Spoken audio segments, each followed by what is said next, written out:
if you're not following me, it's not you, it's me. So just want to put that out there. But on that topic of doubt, I'll start with a quick example of doubt in my own life. Although it's not my doubt, it's my child's doubt. Well, I have 2 children, twins, and one of them pretty much every weekday gets frantic about being late for school. And this child, I won't say which one for the purpose of anonymity, right? But this child gets up in the morning on time, gets dressed right away, freaks out if their sibling is not also doing this because it takes both of them to get to school. And so dozens and dozens of times we've had this sort of like tearful, stressed out kind of like, why aren't we in the car yet? Ignoring the evidence of what time it is and that we're actually doing fine. And also ignoring the evidence of me showing this child their report card that lists absences and lists tardies, and it says tardies 0. And I try to say, hey, look, your dad gets you to school on time, okay? Here's the evidence right here. And this child is like, yeah, I see it. But then the very next morning, it's like, why aren't we in the car yet? Doubt. And the easy thing for me to do, and the sermon that I have preached many times before, is that, gosh, doesn't Thomas get a bad rap? Doubting Thomas. Like, how many of you have ever been given a nickname for like your least appealing quality, right? Kelly, you want to share? No, okay, of course you don't. Why would you? It might take hold again. You never know, so you better not. I don't know what it is. Doubting Thomas. So, it's really easy to preach that sermon, and I've done it before, and it's like he's got a bad rap, doubting is fine, it's good, and I lead this conversation every Wednesday at 4, decon, recon, deconstruct and reconstruct, and if we didn't have doubt, we wouldn't even have that. And that this church, the Episcopal Church, is a great place for doubt, and we don't scold each other for wondering whether God really exists, or wondering whether Jesus rose from the dead, or even more persnickety things in the Bible that Christians can get really dogmatic about sometimes. This is a good place for that, to say, well, I don't know. Maybe it is and maybe it isn't. So we can sort of take the other side of the coin on Thomas and say, no, doubting Thomas, that's a good thing because he asked for evidence. Right? He even said what it is that he needs to see in order to believe. He said, unless I put my hands in his side and I see those nail scars in Jesus' hands, then I won't believe. And it panned out. When he was shown those things, he did believe. And that's a beautiful example of doubt leading to faith. And how much stronger our faith is when we allow that. Because if we have this jumble of beliefs in our lives that are only there because it's what we were told, it's like it's what my priest said when I was growing up, it's what my parents said when I was growing up. And I'm going to buy that bumper sticker that says, God said it, I believe it, that settles it. But God said what? That's a loaded term, isn't it? God said it. Do we really know exactly what God said? Is there room for doubt? And I've had a lot of doubt journeys in my faith, and I have a lot more coming. And I like to think that the things that I believe now are stronger, they're more meaningful to me. They have legs. They can take me places because I came there through a journey. And not simply because, well, that's what I was taught. In my newsletter, I mentioned the movie Conclave. I'm going to go ahead and ask for a show of hands who's seen Conclave already. Okay, the rest of you, I won't spoil it. The Pope in that movie dies at the very beginning, so that's not a spoiler. The Pope dies. It's who's elected as the replacement Pope that's the spoiler, so I won't mention that.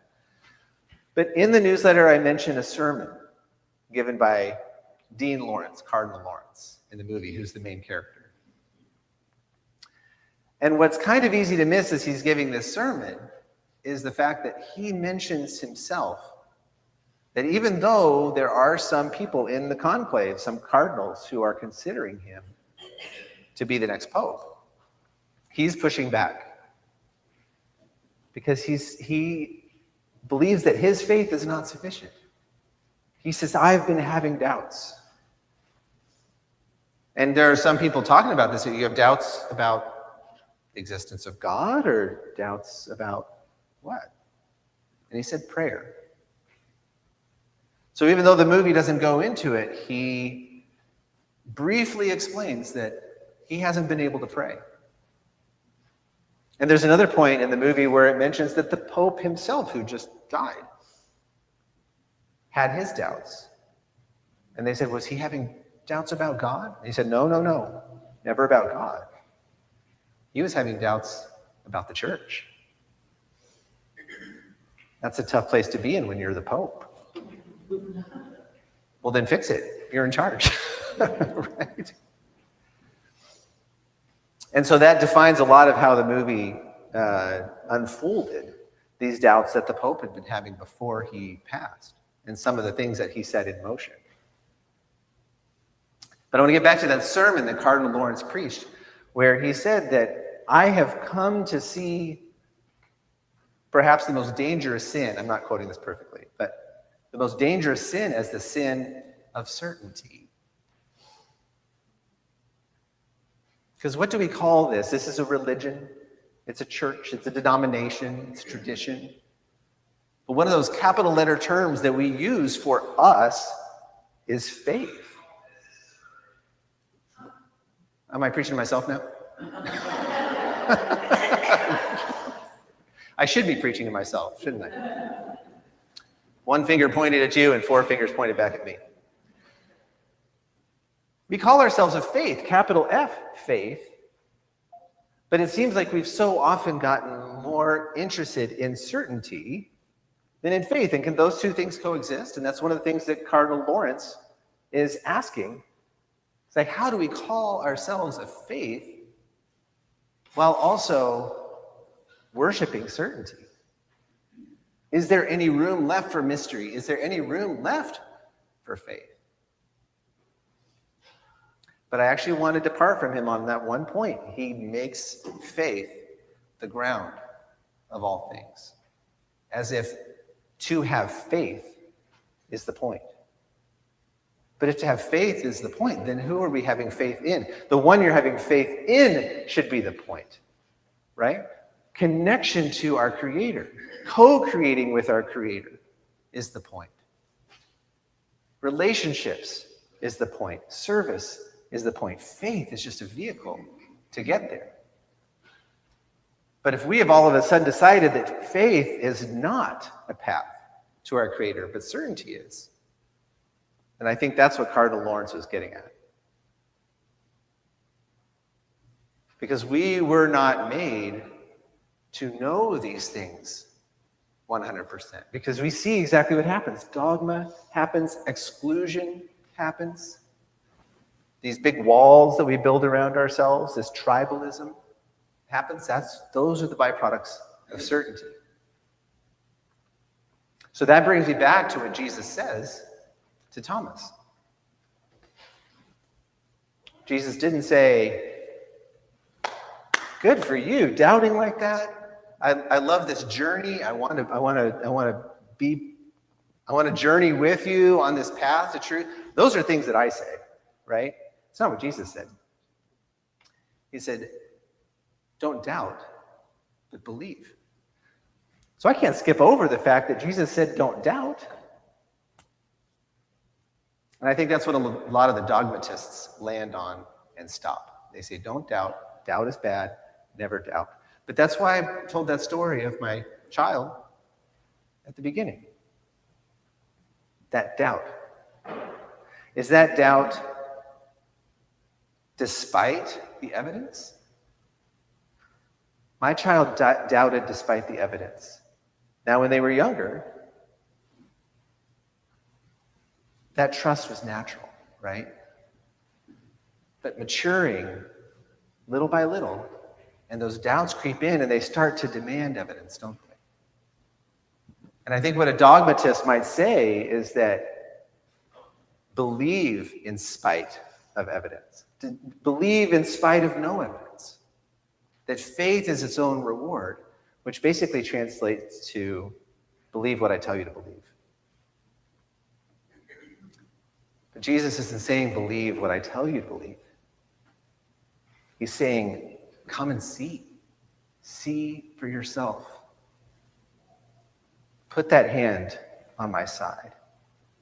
Touch me, experience me, feel my hands. Because we're on week 3 now of Jesus' disciples not recognizing him, aren't we? Remember that? Mary Magdalene in the garden, she thought he was the gardener. Last week, the 2 disciples on the road to Emmaus spent hours with him before they recognized him. And now Thomas is standing right in front of him and saying, are you really? Is it really you? With Mary Magdalene, he spoke her name. With the disciples on the road to Emmaus, he broke bread, and that opened their eyes. And with Thomas, he said, touch me, experience me. In every case, Jesus invites them in. He doesn't scold them for not recognizing them. He doesn't trot out his list of proofs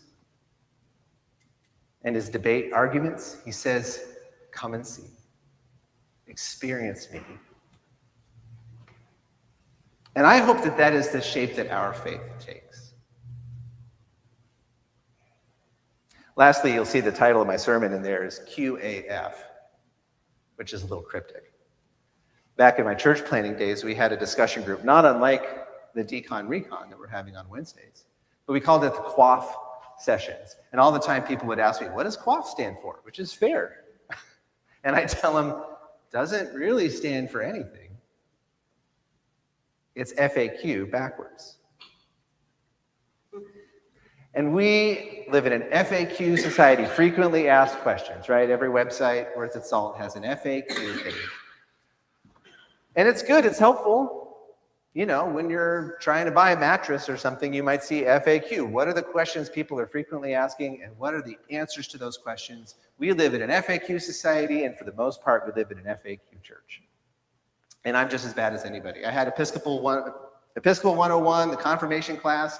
Ask me your questions, I'll answer them, right? I'm the answer man. FAQ. But what happens when we turn that around? Maybe we need to spend more time questioning answers than trying to answer questions. And maybe that is the Spirit of Christ in us and in this church. Rather than the Jesus we have been shown that's all about you have questions, I have answers, just like Radio Shack. We saw what happened to them, right? He said, come with me. Let's question these answers together. Let's explore together. Let's look at the evidence together and let's experience Jesus together. But let's not pretend like it doesn't produce more questions than answers. It does. And that's the journey that we're on.